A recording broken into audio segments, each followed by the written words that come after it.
Islam at a glance is brought to you by America में मुसलमानों की नुमाइंदा तंजीम Islamic circle of North America समाजी शऊर से आगाही हो या इस्लामी तर्ज जिंदगी का दर्स इक्ना ने हमेशा अपना मौसर किरदार अदा किया। कार खैर में हमारा साथ दीजिए। फ़ोन 718-658-1199।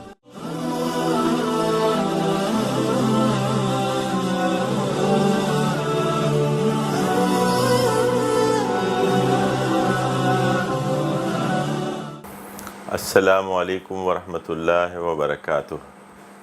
अल्हम्दुलिल्लाहि अहदा वस्सलातु वस्सलामु अला नबिय्य बअदा। Dear viewers, today's topic is about women rights in Islam as defined in Islam. In the middle of the 6th century, a person who rose in Arabia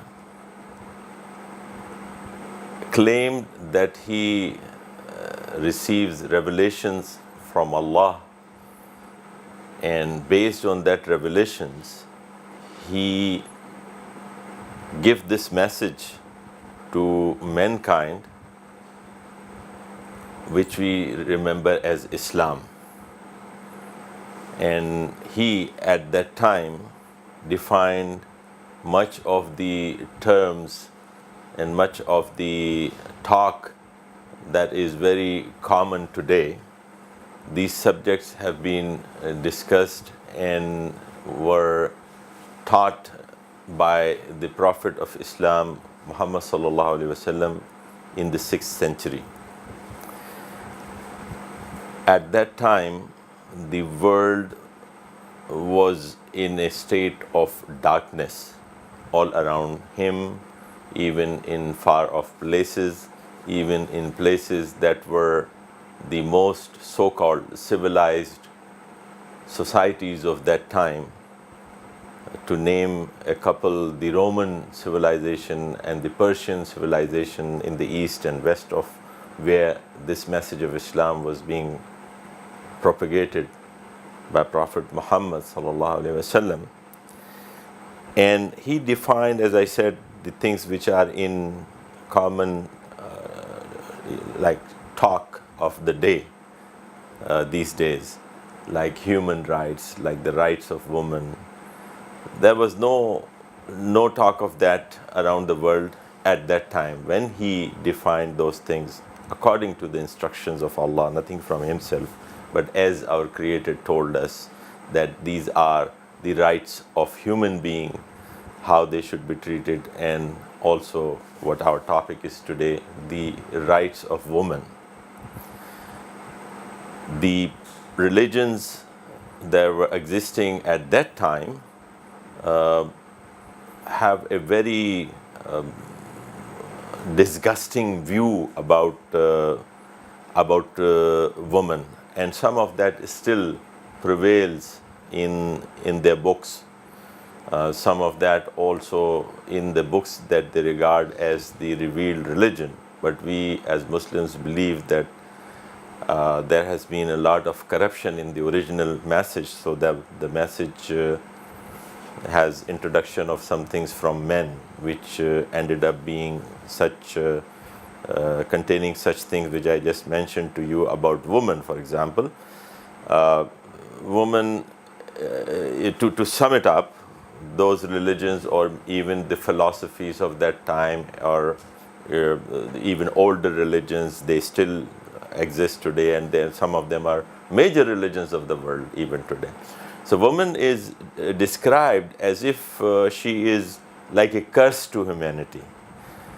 She is described as someone who is the originator of the sin that resulted, for example, in the throwing out from the paradise or Jannah of Adam and herself, his wife Eve. So they attribute this sin to her, to woman, that it was because of woman that the major crime at the beginning of humanity was was done, and then later on also she is responsible for majority of the problems of the mankind. That's how it is mentioned. But Quran and the message of Rasulullah sallallahu alaihi wasallam defines it in a completely different way. For example, this particular incident that is shared by various Abrahamic religions and some other religions as well, about the Adam and Eve after their creation when they were living in Jannah. Quran says that they were both, the shaitan whispered into the ears of both, and with his whispering and with his encouragement, they did what they did, and that resulted in a sin. Because of that, they have to leave the living of Jannah. So Quran, whenever talked about this incident, it never talks about in a singular form that he is talking to Adam or he's talking to Eve. No, he's talking to both of them. So that both of them were misguided by shaitan. And then both of them were told by Allah to say the famous dua, Allahumma inni Rabbana zalamna anfusana wa illam taghfir lana wa tarhamna lanakunanna min al-khasirin. Allah teach them this dua, and then they make this dua, and Allah forgive their sins. But he said that you will live from now on in this dunya. You will descend from Jannah to this dunya for a known period of time, and then you will be responsible for what you did in that dunya. So all that story. So the basic thing I want to get across is that Quran never blames Eve or Hawa for instigating this problem, and Quran never degrades woman in this world, and it in all its teachings elevates its position. It was nowhere known into the world until Prophet sallallahu alaihi wasallam. It was nowhere existing in the world. The previous messengers must have given the similar message, but it got deformed and lost until Prophet sallallahu alaihi wasallam came with a refresh, message, and then that message is going to continue to exist till the end of the time. No one is going to bring any new message. So that message contained the exact definition of what woman is, what is her right, what is her status. I want to share with you something from my experience that I had in the US, in Houston actually. There are 3 points that I want to make from that one environment that I was involved in a teaching class in Houston for the Houston Police Academy. So every month there used to be like 35 officers of Houston Police Department would come to the Islamic Center.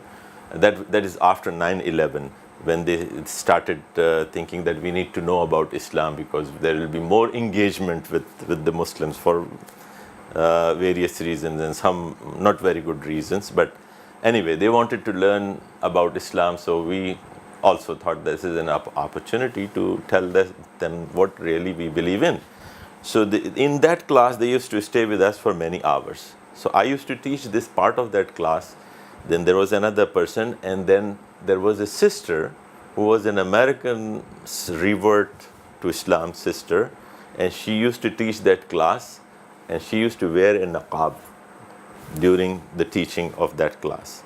The first point I want to make here is that whatever Prophet ﷺ has defined as the status and what are the limitations and rights of women, this is the best thing for her, and this is the best thing for the society. So if that woman was doing a niqab in the American society and teaching to police officers of America, one of the states, and they have no problem with it, and actually they respected her, following what she believed in. So there's nothing to worry about that. Most of the societies, if as Quran says that when you make hijab or it is talking about hijab, when you cover it, the reason for that is you be recognized. So you are recognized as a person who is closer to Allah, who is pious. So being recognized as that is a good thing. So don't worry about it, what people say, but in general, people respect that attitude. And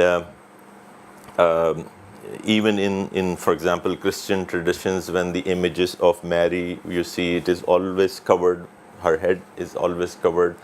And the nuns who are respected for their piety, they are always covered like that. So when they see people, I just saw an interview of a sister in Memphis, and people were asking, he was again a revert Muslimah, they were asking that, why you attracted towards Islam, and what was your perception before it? And she said, I used to think that there is a oppression for the woman in Islamic societies, but when I came closer, I understood that it's not the case. And the guy asked her, what about this, that you have to cover like that? And she said that I feel very comfortable doing that, because in this way I am recognized as what is known as a pious character, like Mary or nuns, as I mentioned to you.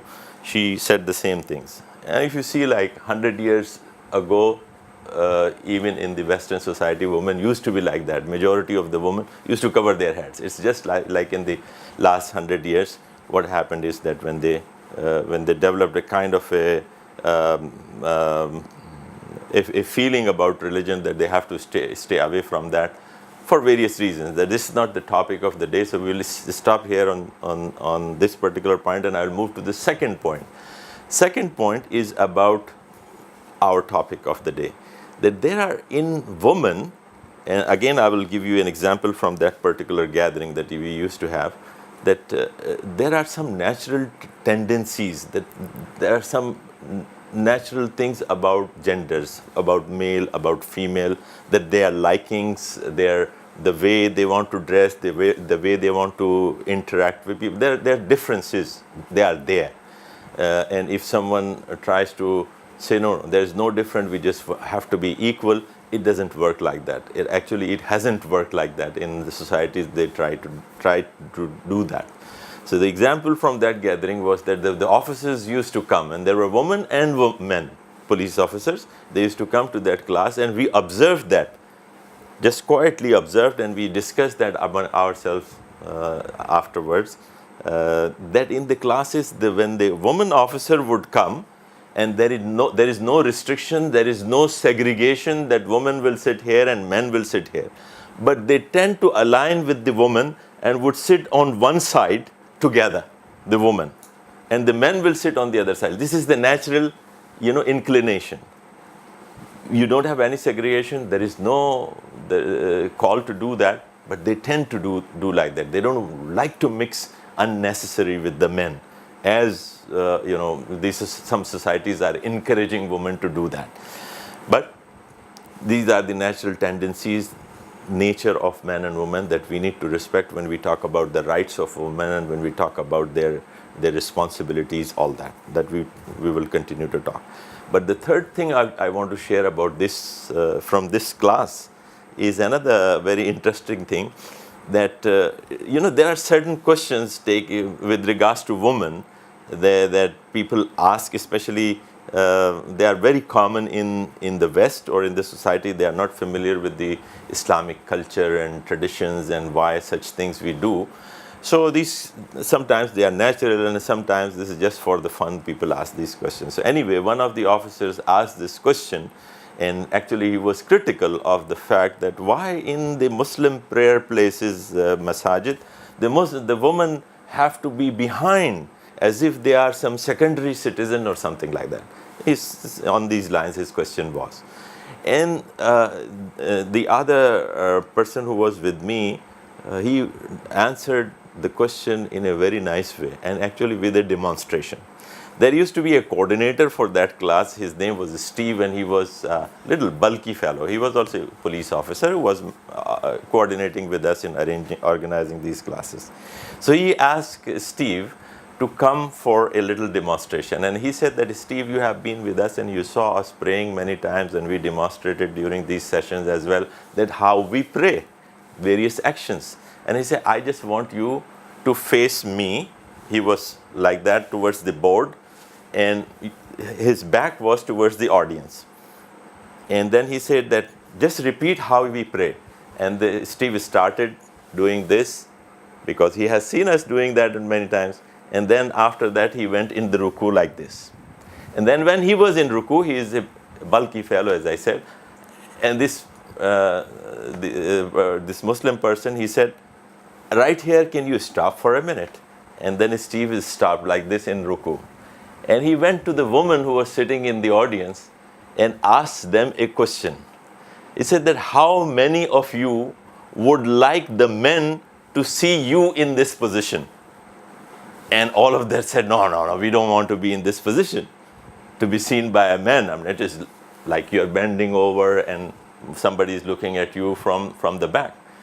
So he said that, yes, that is exactly the reason that we ask our sisters to stay behind in the salat. If they are in front, they don't like to be seen like that, and men get distracted. So there's no disrespect or nothing, but it is actually out of respect that we do that. It is out of respect that we keep them in a position that is very honorable to them. So this is not violating any rights or anything. So sometimes it happens that because of the cultural differences, some things people take as oppression against women, but that is not true. Now, look at some specific things that come to mind, especially in the Western societies, like the questions like why in Islam by the way, when I said that at the time of Prophet ﷺ, when he brought these rights of women, he introduced certain rights that were not available to women before that, and it never became available to the women in the non-Islamic societies for many hundred years. Example is the right of inheritance. The right of inheritance was given by Islam to women, but it was not available there before, and it was not available even in the Western societies until very recently. You will be surprised to know that even until 1982, some of the states in the United States were still debating how to formalize this inheritance for the woman. And if you go 100 years back, there was no such right available to women, neither in Europe or nor in US. So it is just last 100 years, which is a good development. We appreciate that anywhere it happens. But we say it is Islamic way that the Prophet ﷺ in 6th century introduced that. This is just one of the rights that women can inherit, women has the right to do all the economic activities, all kind of. She can have her own wealth. She can spend according to her will, which is, of course, like men, it has to be according to the Islamic way of spending, and she can inherit. But that was a great example. Other than that, she can have education, but she cannot. It's not only she can have education, but it's incumbent on all the women, like it is on men, to get educated. It is men and women both are equally encouraged by Islam to get educated from the lap of your mother to the grave. We are told that we should continue to excel ourselves in education. So there is no restriction, but in fact it is incumbent on all women and men to get educated. Religious scholarship. There is no hold of men on that. The wife of Prophet ﷺ, Aisha, she was a great scholar. She narrated many of the traditions from Prophet ﷺ. We come to know about many things in our Sharia, in our fiqh jurisprudence through her. And there are so many names. Khatija, the highest, the woman of the highest caliber, I should say, in the world, in the human history.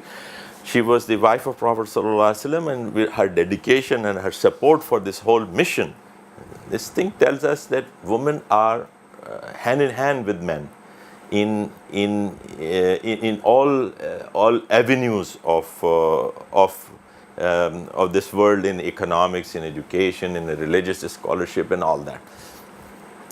There is no restriction. There is no restriction, and in fact, there is encouragement. But with all that, as I mentioned with some examples, that there are some tendencies, there are some, they are equal in rights, like a human. There is no distinction. They were created from the same men and women, from Adam and Eve, Adam and Hawa. And then we are all descendants, and we have the same rights as far as a human being.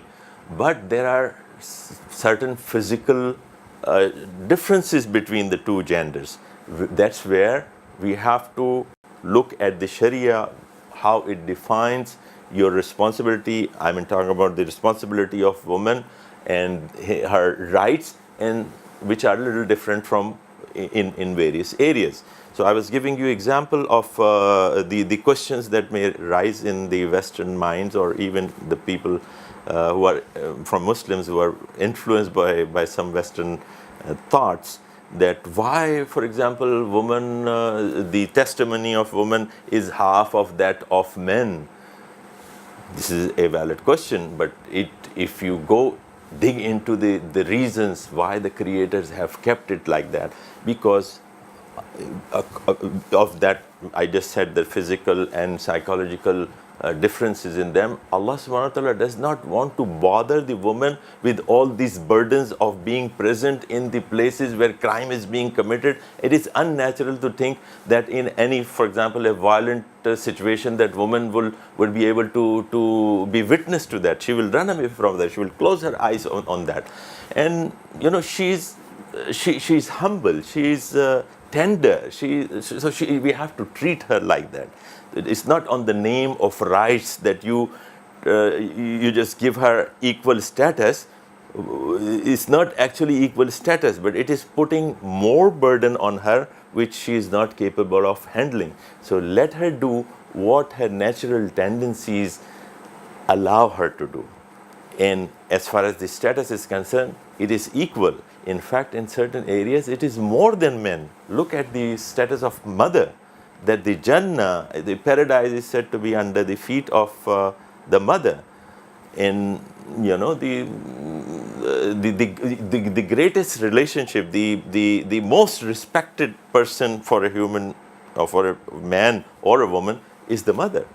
So this is the status. To conclude our topic, we said that we have to deal according to Sharia, which is based on the nature, which is based on the limitations, which is based on the strength that Allah subhanahu wa ta'ala have given. We are little different. So let this difference be there. Don't try to remove that. Allah subhanahu wa ta'ala and His Prophet told us, for example, that there are certain things which are not allowed for men. Men are not allowed to wear gold, for example. Men are not allowed to wear silk, for example. Women are allowed to wear all these things and do some, the clothing for some adornment. The clothing of men is different from the clothing of women. There are certain things that the Islam tells all of us to follow, but respect-wise, status-wise, although it is said that men are qawwam means the person who takes care of the woman, takes care for her food, for her safety, for her clothing, with respect.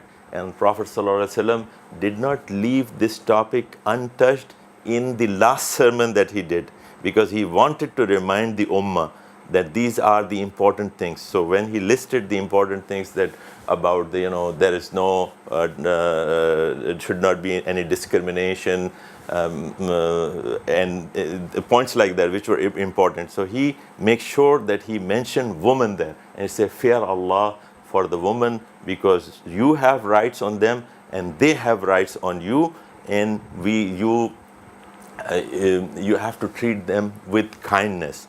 As I said, they are tender, they are loving, they are feminine. So they have to treat it like that, with respect and honor. أقول قولي هذا واستغفر الله لي ولكم ولسائر المؤمنين والمؤمنات.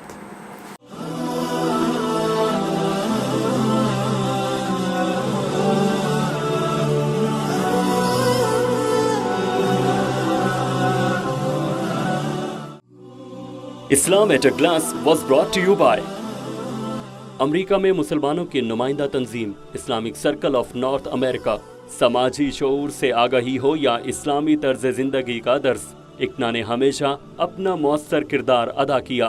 کار خیر میں ہمارا ساتھ دیجیے۔ فون 718-658-1199